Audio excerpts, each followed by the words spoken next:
오늘 말씀은 큰아들과 작은아들입니다. 성경의 기록은 원래 둘째 아들이 이렇게 잘한 것으로 되어 있지만 원문에는 큰아들입니다.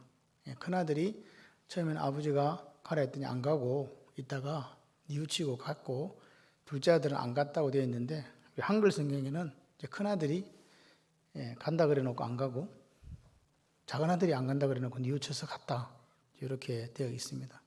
왜 그렇게 처음부터 번역을 했는지는 알 수는 없고, 뜻은 훼손되는 게 없기 때문에 그냥 그대로 이렇게 보시면 되겠습니다. 뭐 큰아들 작은아들이 중요한 건 아니니까요. 순종했느냐 안 했느냐의 문제이기 때문에 그렇게 보시면 되겠습니다. 이제 우리가 지금 이 말씀은 실제적으로 이제 예수님께서 성전 정화 사건, 여러분 성전 정화라는 게 다 아시는 바가 예수님이 예루살렘에 입성하셔가지고 거기에서 환전상들 상 뒤집었고, 비둘기 파는 사람들 의자 뒤집었고 놓고 만들어갖고 막 때리고 내쫓은 사건이잖아요. 그게 몇 번 있었어요?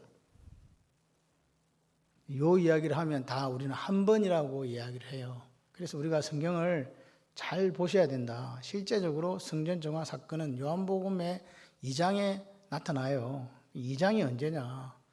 여러분, 그래서 다른 것들은 다 성경의 마지막에 이게 나타납니다. 그런데 보통은 2장이나 오늘 마태복음 21장에 거나 똑같은 걸로 이렇게 보여지지만, 시기적으로 우리가 나눠보게 되면 정확하게 예수님은 성전 정화를 한 번 한 게 아니고 두 번 한 것으로 그렇게 나오게 돼요. 그래서 제가 여러분들에게 이렇게 부탁을 드리고 싶은 것은, 성경을 읽으실 때 사복음서, 특별히 사복음서를 읽으실 때는 이 시간적인 배경과 그리고 그 각 비교, 우리가 본문을 보게 되면 그 본문과 동일한 본문이 있는 다른 복음서가 있거든요. 그 복음서를 보시면서 비교해서 이걸 판단하지 않으면 그냥 읽게 되는 그런 결과를 가져옵니다. 그래서 수요일 날에 10시 30분에 하는 성경 공부가 사실 중요해요. 그건 설교가 아니고 여러분하고 이렇게 같이 말씀을 나누는 시간들이거든요. 그래서 시간이 되시는 분들은 꼭 오셔서 같이 하시면 참 좋을 것 같다. 그렇게 생각이 됩니다.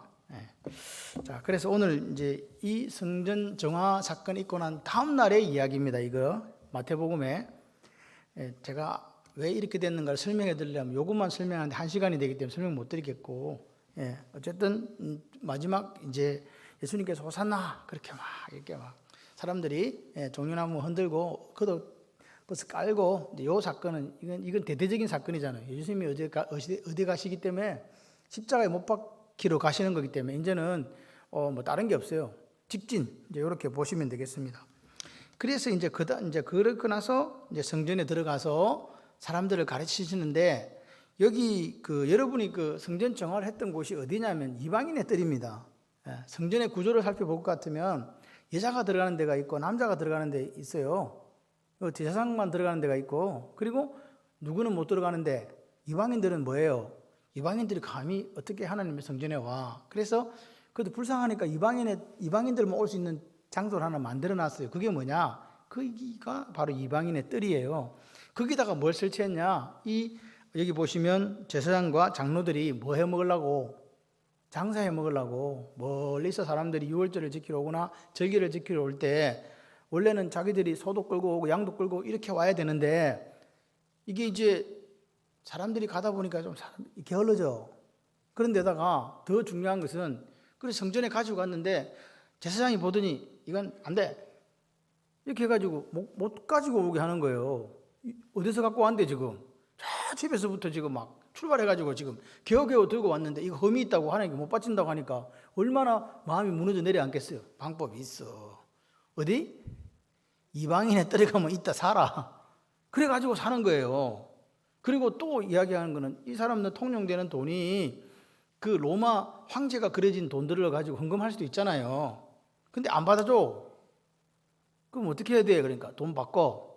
그래서 성전 세겔로 바꿔서 이렇게 이제 하나님 앞에 또 드리게 하는 거예요. 그러니까 바꿔주면서 또 뭐 받고, 챙기고, 또 염소 팔고 소 팔고 비둘기 팔면 또 챙기고, 이렇게 해가지고 그 이권들을 다 누가 가져가냐? 여기 나오는 장로들과 대제사장들이 다시 말해서 종교 기득권자들이 나눠 가졌다는 거예요.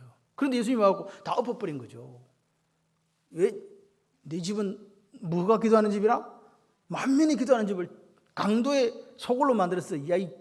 이렇게 하셨다는 거예요. 그랬더니 이 사람들이 마음이 어때요? 내 지금 뭘 잘랐어? 좀 빠떡빠떡. 빠떡빠떡이 아닌데. 경상도사들인데. 빨리빨리 대답하세요. 뭘 잘랐어요? 밥줄이 아닙니다. 그건 밥줄이 아니고 밥줄은 딴 걸로 했는데 돈줄. 뒷주머니에 차야 되는 돈줄을 잘라버렸으니 난리 났겠어요? 안 났겠어요? 지가 뭔데 그랬냐는 거예요. 그래가지고 이제 이 사람들은 그 당시에 정치 권력이 아니라 종교 권력자들이거든요. 모든 걸 다 쥐고 있는 사람들이에요. 대제사장으로부터 그 사내들인 공회 70인의 공회를 장악하고 있는 사람들이 열이받은 거예요. 저 도대체 누군데 와가지고 나무 지금 돈줄을 끊어놓냐고. 그래가지고 와서 이야기합니다. 너 무슨 권세로 무슨 권위로 이런 일을 하는데 누가 이거 이제 물어보는 거예요. 무슨 말입니까? 야, 우리는 성전 제사장이다. 우리는 성전 제사장이다. 성전 제사장이 뭐하는 사람이잖아. 이방인에 때려다가 자판을 내줄 권세가 있다. 비둘기를 팔더니 돈을 바꿔주더니 그거 우리가 할 수 있는 일이단 말이다. 왜? 우리가 정당하게 랍비 학교 나와서 대학 나왔다, 대학원 나왔다. 정 있다, 정. 성전 지도자가 될 수 있는 정을 나는 받은 사람이다. 그래서 우리가 내줬는데 너는 도대체 무슨 권세로, 당신은 무슨 권세로 우리가 허락한 이 이방인들의 장사를 못하게 하냐. 그 이야기입니다. 예수님은 학교로 안 나와 오셨거든요. 자기들이 생각할 때 뭐예요? 저 어디 나사렛에서 랍비라고 하지만 정도 없는 랍비, 그죠? 자기들 볼 때 이해가 안 되는 거예요. 그런데 문제가 있었어요. 이 사람들이 딱 그날부터 죽이려고 지금 계획을 짜고 있는데 문제가 발생한 거지. 뭐냐? 예수님의 인기가 하늘을 찌르고 있는 거예요. 그리고 많은 사람들이 예수님의 그 가르침에 빠져가지고 예수님 없이는 안 될 정도의 상태가 되어 있는 거예요. 죽이려고 하니까 지금 문제가 생긴 거죠.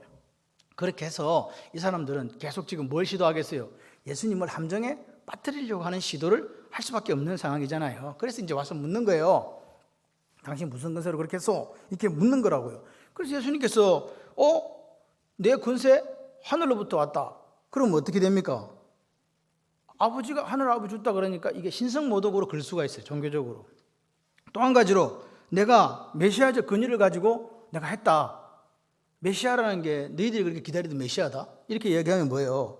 이 사람들은 오로지 정치적인 메시아로만 보는 거예요. 그리스도로 본단 말입니다. 그러니까 하나는 신성모독, 하나는 정치적이니까 로마에 반대하는 세력으로 이렇게 해서 이렇게 고발할 수 있는 두 가지를 같이 끌은 거예요. 빠져나가지 못한다. 절대로 못 빠져나간다. 이렇게 합니다. 그래서 그 계산을 가지고 지금 묻는 거예요.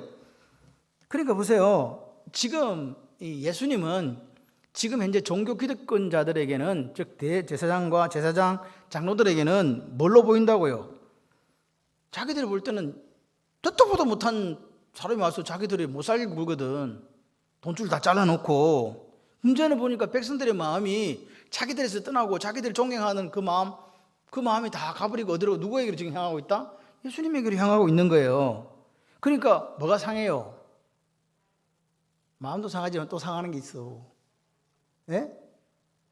그렇죠. 자존심 상해요.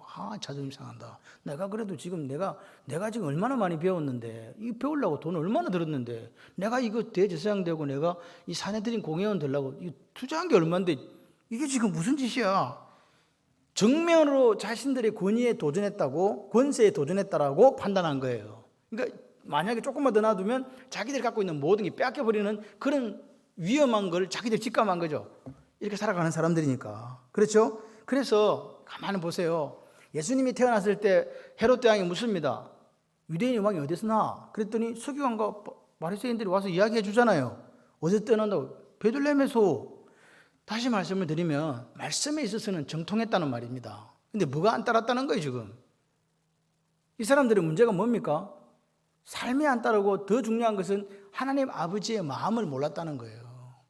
우리가 하나님 앞에 어떤 일을 할 수 있습니다. 그런데 문제는 뭡니까? 이런 사람들처럼 마음이 하나님으로부터 멀리 멀리 떠나 있는 그런 사람들이라고요. 원래는 안 그랬단 말입니다. 원래는요, 제사장이 되게 되면 평생 나시린으로서요, 하나님 앞에서 헌신하고 봉사하면서 그것이 하나님이 내게 주신 은혜 중에 은혜라고 생각하면서 살았더랍니다. 그런데 언젠가부터 이것이 변질돼서 마음이 떠나고 나니까 그것이 권력이 되고 권세가 되더라는 거예요. 그죠? 그렇게 됐습니다. 그래서 제가 어제 뭔지 모르겠는데 우리 집에 TV가 나왔다가 안 나왔다 그래요. 뭐 틀면 지 맘대로 연결이 안 되고 있습니다. 그래서 집에 가든지 뭐 녹색으로 되든지 막 이래 되는데, 어제는 보니까 어떤 왕이 딱 이러면서 전하 그랬더니 뭐 칼을 한 개 딱 주면서 이래요. 뭐 짐에게 뭐 충과 성을 다하라 그러더라고. 제가 무슨 말 했는지 모르시겠어요? 충성해라고 말하지 않고 그 왕이 그 밑에 있는 장군을 보고 충과 성을 다하라 그러더라고요. 그 말 되게 멋있대. 우리도 하나님 앞에 충과 성을 다해야 될 줄 믿습니다. 원래 제사장들이 이랬다니까요. 충과 성을 다했다니까요.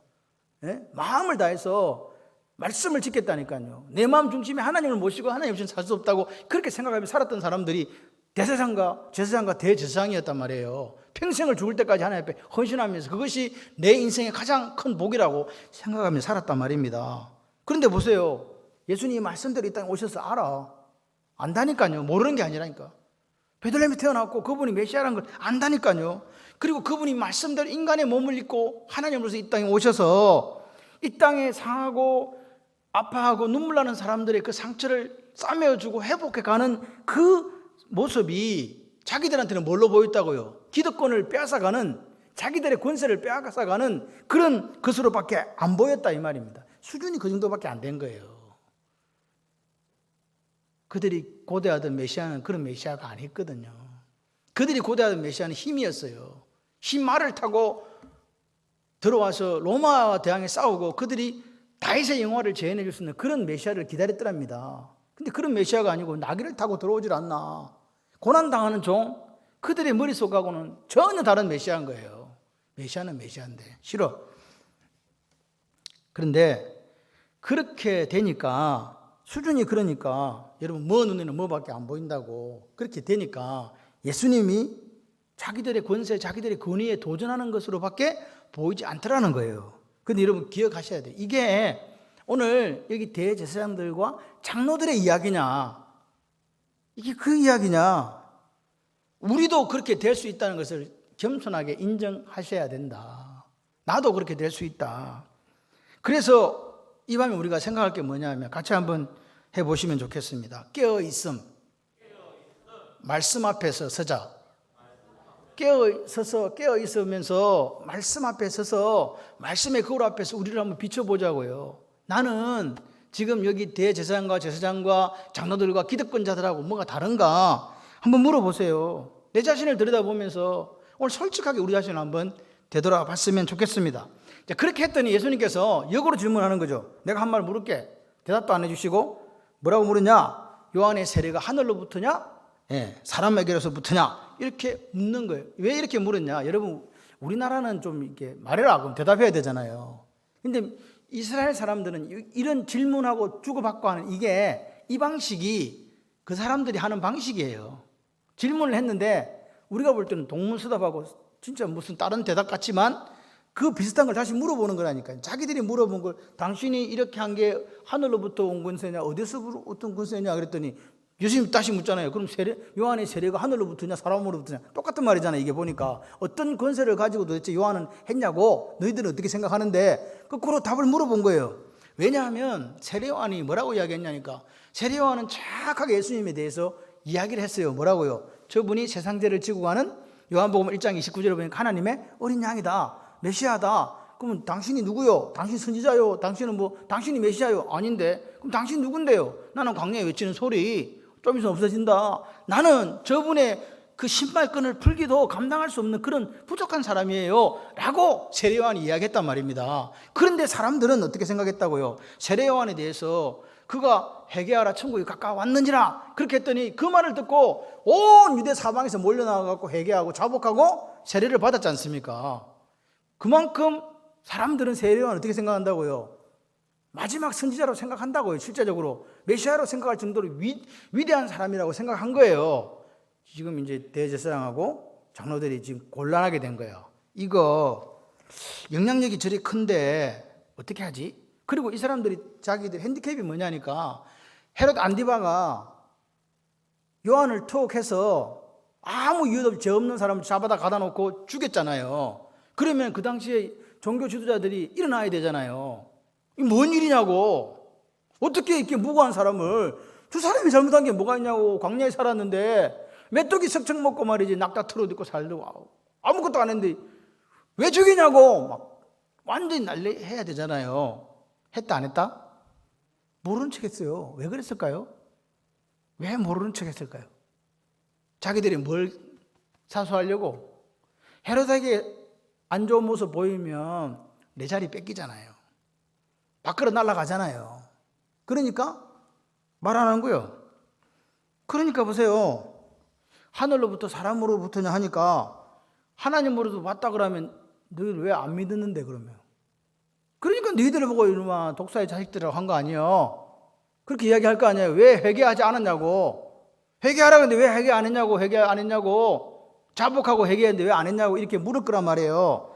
그러니까 할 말이 없는 거예요. 지금 요한의 말을 듣지도 믿지도 않았거든요. 그렇게 선지자가 와도. 그러니까 이 책망을 면할 게 있으니까 말을 안 해. 두 번째는 뭐예요? 사람으로부터 요한의 세례가 왔다? 이렇게 이야기하면 누구한테 맞아 죽으니까? 그 당시 요단강에서 얼마나 많은 사람들이, 여러분 사도행전에 보게 되면요, 바울이 가니까 그 사람들이 하는 말이 뭐라 그래요? 우리는 요한의 세례밖에 몰라요. 에베소라는 데가 이스라엘로부터 가까운 거리가 아닙니다. 여러분 세례 요한은 약 6개월밖에 사역을 못했어요. 얼마나 강력한 그 선포였냐 하면요, 400년 동안 침묵하던 하나님의 목소리가 세례 요한을 통해서 광야에 전파된 거예요. 그랬더니 사람들이 다 몰려왔죠. 그래서 그 에베소에 있는 디아스포라도 어떻게 했다? 세례 요한을 믿고 세례 요한의 세례를 받았다니까요. 강력한 사람이었다고요. 그러니까 이 사람들이 얼마나 큰 영향을 끼친 요한인 줄 알기 때문에 사람으로부터 세례가 왔지 이랬다가는, 여기는 나와 있지 않지만 누가복음 2장 6절에는 돌에 맞아 죽을까 봐 말 못했다 이렇게 이야기한 거예요. 이해되시죠? 말을 못해. 그러니까 그 당시 분위기가 그랬다니까요. 예수님도 그렇고 세례요한도 그렇고, 예? 그러니까 결국 자기들이 한 무슨 권세로 이런 일을 했는데 라는 이 말이 자성자박이 된 거예요. 말 못해. 이러지도 저러지도 못하는 종교 지도자들을 우리가 보게 됩니다. 그런데 여러분 기억하셔야 돼요. 처음부터 이 권세 누가 주셨어요? 하나님 주셨잖아요. 이걸 기억하자는 거예요. 제가 말씀드리고 싶은 거는. 근데 자기들이 랍비 학교를 나오고 졸업장이 있었기 때문에 자기들이 그걸 땄다고 착각을 했다는 거예요. 이건 누가 준 건데?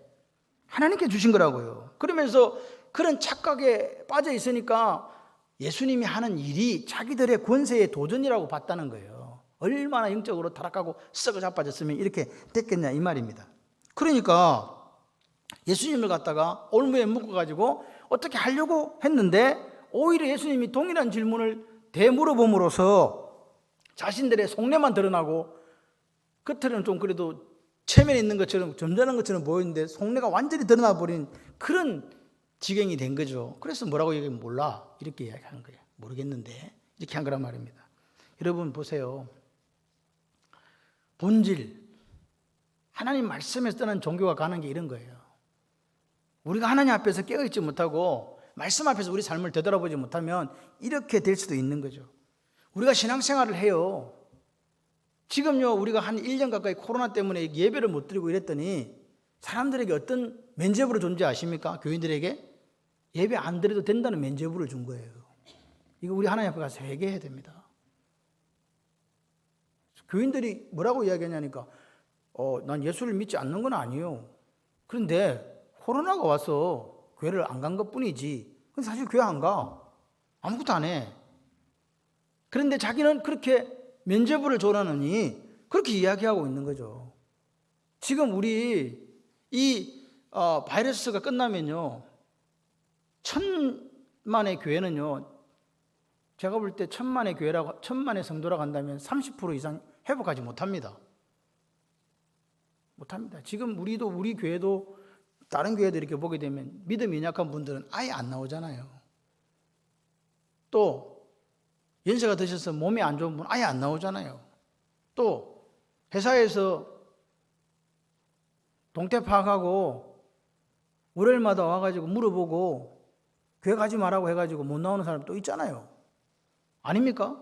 이런 세 가지 요인으로 인해서 지금 교회들이 휘청휘청 하는 거예요. 우리가 신앙생활 하면서요, 목사 보고 신앙생활 하는 게 아니고 장로님 보고 권사님 보고 신앙생활 하는 게 아니고 뭐가 진짜 본질이고 또 우리가 신앙생활 하면서 무엇을 포기해야 되는지를 바르게 아는 우리가 되어야 됩니다. 아멘.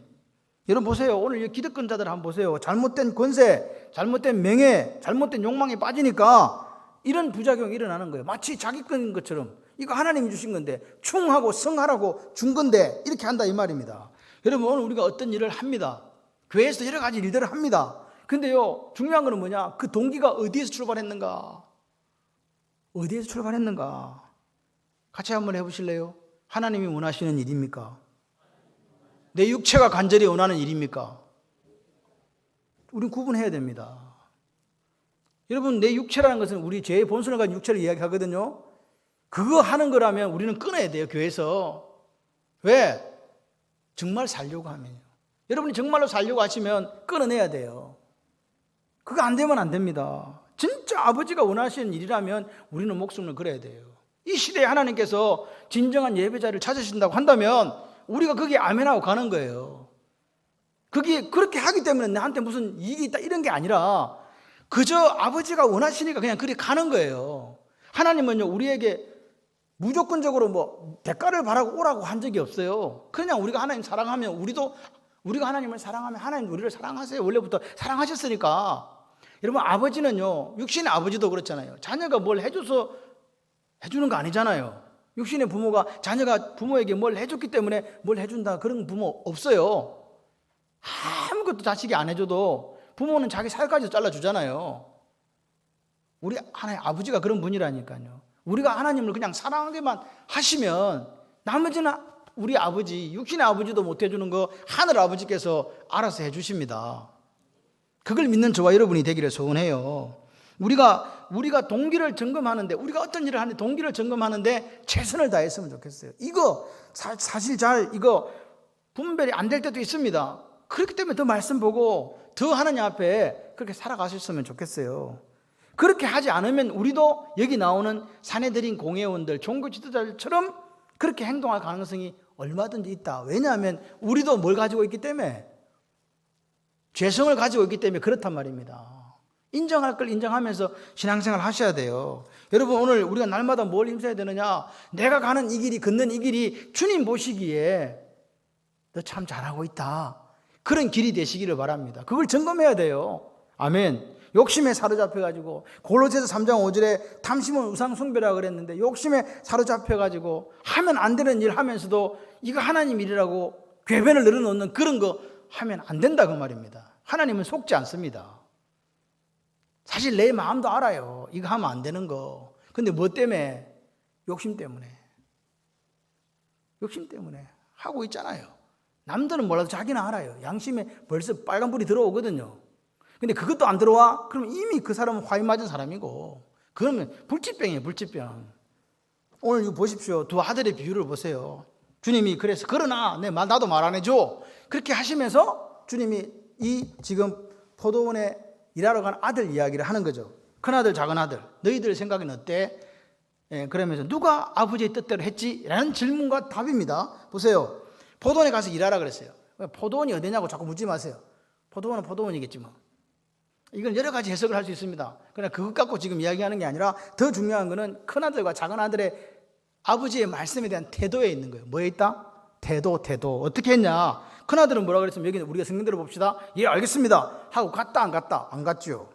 작은아들은요. 싫어! 안 가요. 일하러 안 간다니까요. 그런데 이게 뭐라 그랬습니까? 뉘우치고 갔으니 그랬어요. 싫다 그래놓고 보니까 30절에 뉘우치고 갔다. 뉘우친다는 이 말 자체가 메타멜로마인데 이게 회개하는 거예요. 근데 우리가 메타노에오도 회개거든요. 그럼 이게 어떻게 차이가 나느냐? 실제적으로는 그렇게 차이가 나지 않습니다. 그런데 여기 나오는 이 뉘우친다는 말은 감정적인 부분에 있어서 어떤 특정적인 한 일에 대해서 뉘우칠 때에 이 단어를 써요. 근데 메타노에라는 회개라는 것은 단 일에 내가 살아온 날들에 대한 모든 회개를 하나님께 드릴 때 그걸 메타노에오 이렇게 하는 거죠. 여기는 보니까 이 작은 아들은 이제 아버지가 말하는 거에 대해서 싫어! 이렇게 했는데 가만히 생각해보니까 잘못했네. 그래서 아버지한테는 안 간다 해놓고 일을 하러 갔다. 요 이야기지 않습니까? 다시 말하면 내용상 회개. 작은 아들은 뭘 했다? 회개했다, 회개. 그래서 주님이 질문해요. 두 아들 중에 누가 아버지의 뜻대로 했죠? 그러니까 중요한 것은, 이 질문의 중요한 것은 누가 순종했느냐 하는 것이고, 아버지의 뜻이 무엇인가 하는 거예요. 아버지 뜻은 뭐예요? 일하러 가 삼천리 반도 강산. 일하러 가라 그랬거든요. 아버지 뜻이 일하러 가는 거예요. 그럼 아들은요, 갈지 말지를 결정하는 거잖아요. 자유의지라고 하는 것은요, 그 선택에 뭐가 따른다? 책임이 따르는 거예요. 내가 선택했으면 반드시 책임져야 돼요. 그게 하나님의 형상대로 우리가 선택하는 거거든요. 보십시오.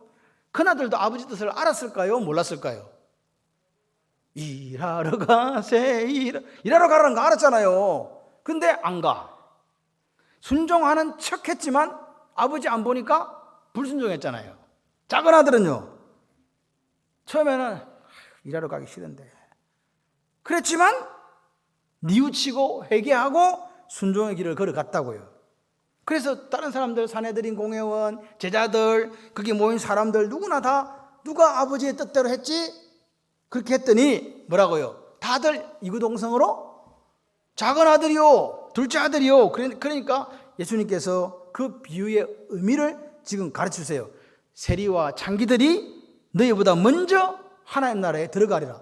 이게요, 얼마나 충격적인 말인지를 우리는 그냥 한국 사람들이니까 시대적인 배경을 생각하지 않고 들으면 별거 아닌 것 같은데, 그 당시에 사내들인 공회원들, 대제사장들, 바리새인들, 서기관들이 세리와 창기를 뭐라 그랬어요? 죄인 중에 죄인이라 그랬거든요. 저것들은 하나님 나라에 절대 못 들어가. 우리를 보라. 세리하고 기도할 때, 하나님, 바리새인이 기도할 때 그랬잖아요. 나는 이 세리와 같지 않습니다. 이 자식은 죄인이, 저는 죄인이 아닙니다. 일주일에 2번씩 금식합니다. 저는 11조를 드립니다. 저는 저쪽 기대 가서 모든 사람이 볼 수 있도록 기도도 하는 사람입니다. 세리는 뭐 쳐다보지도 못해. 고개 쳐박고, 저 죄인이요.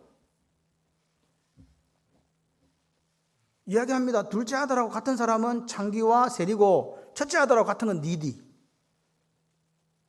당신들이요, 종교 기득권을 갖고 있는 당신들이요, 이렇게 이야기해버린 거라 이 말입니다. 이 사람들, 너희들이 그렇게 죄인이라고 손가락질했던 그 사람들은 뭐 했다? 메타노에요. 회개했다는 거예요. 그리고 돌아왔다는 거예요. 그럴 때 하나님이 외면하셨다? 받아주셨다는 거예요. 당신의 자녀로. 할렐루야. 그러면서 왜 그 이야기합니다. 참 제가 보니까 말씀을 읽어보니까 세리들과 창녀들이 너희들보다 먼저 하나님 나라에 들어가리라. 이게 중요한 말이에요. 세리들과 창녀들이 너희보다 하나님 나라에 쟤들이 들어가라 이렇게 이야기한 게 아니라 너희들보다 먼저 들어가리라.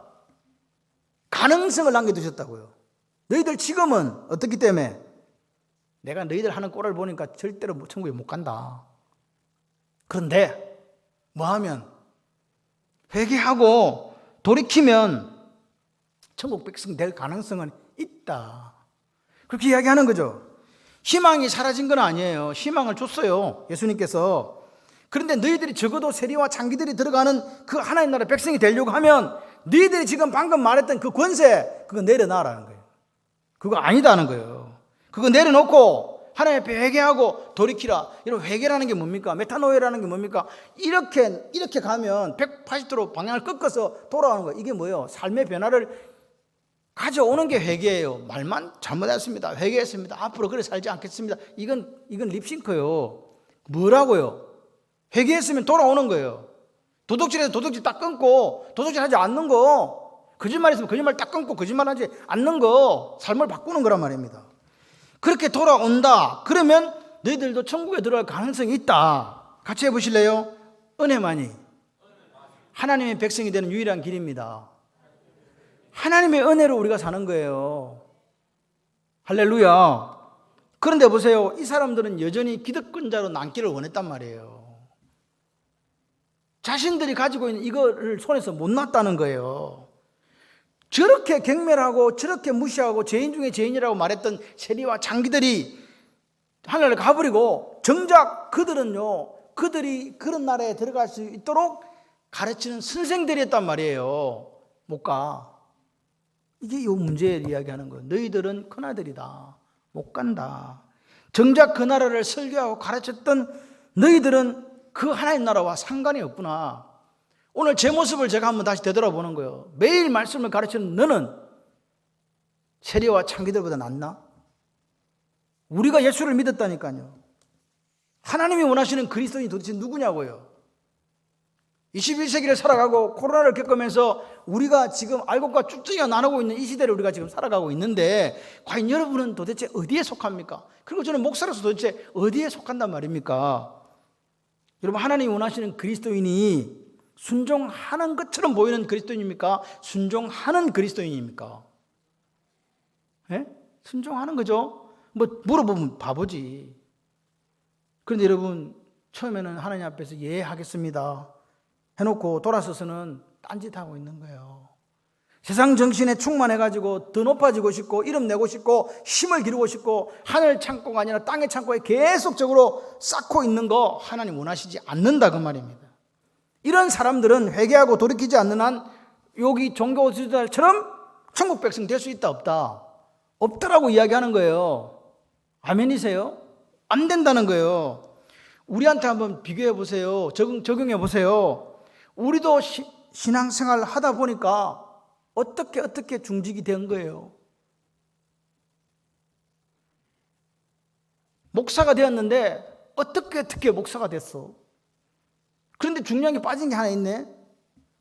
진실한 회개, 그리고 예수 그리스도에 대한 온전한 돌이킴이 없이도 목사가 될 수 있고 중직이 될 수 있습니다. 그렇지 않습니까?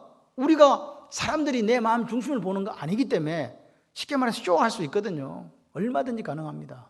사람들 100명 속이기도 속이잖아요. 그리고 어떻게 됐습니까? 여기 있는 종교 지도자들처럼 우리도 종교 권력도 권력이라고 여기에 우리 스스로가 길들여지고 있는 것 아닌가. 늘 어른으로 대접받고 늘 다른 사람들이 나를 볼 때 경건하다고 말하는 사람 아닌가.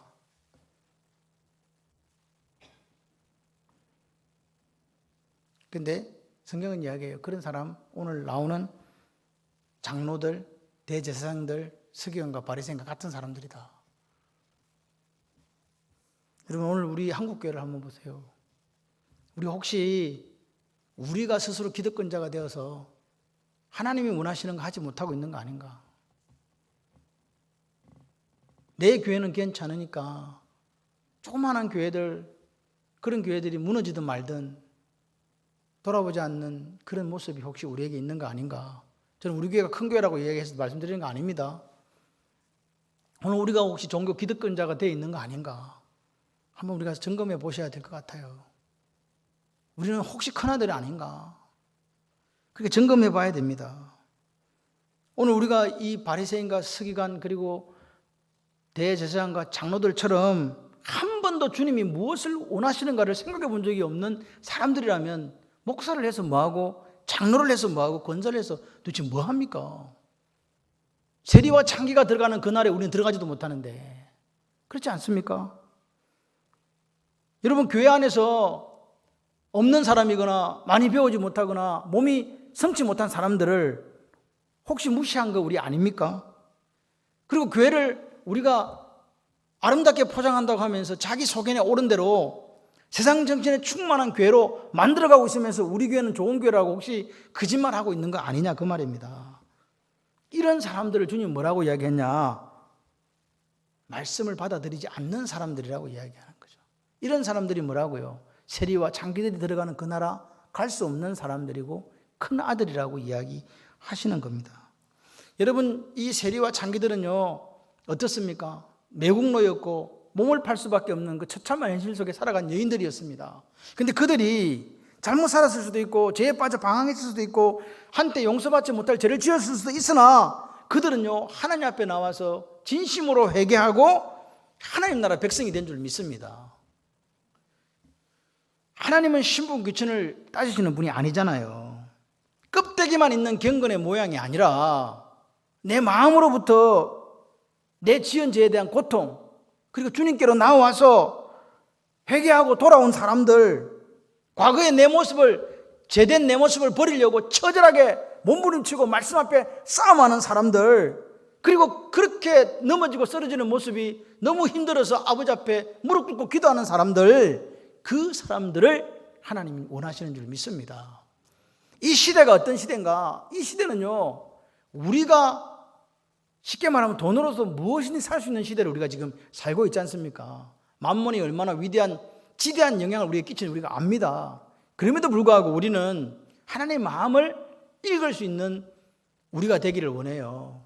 이 땅의 삶은 그렇게 오래지 않습니다. 유한하다는 말입니다. 유한한 삶을 가지고 무한한 영생을 사시는 여러분들이 되시기를 바랍니다.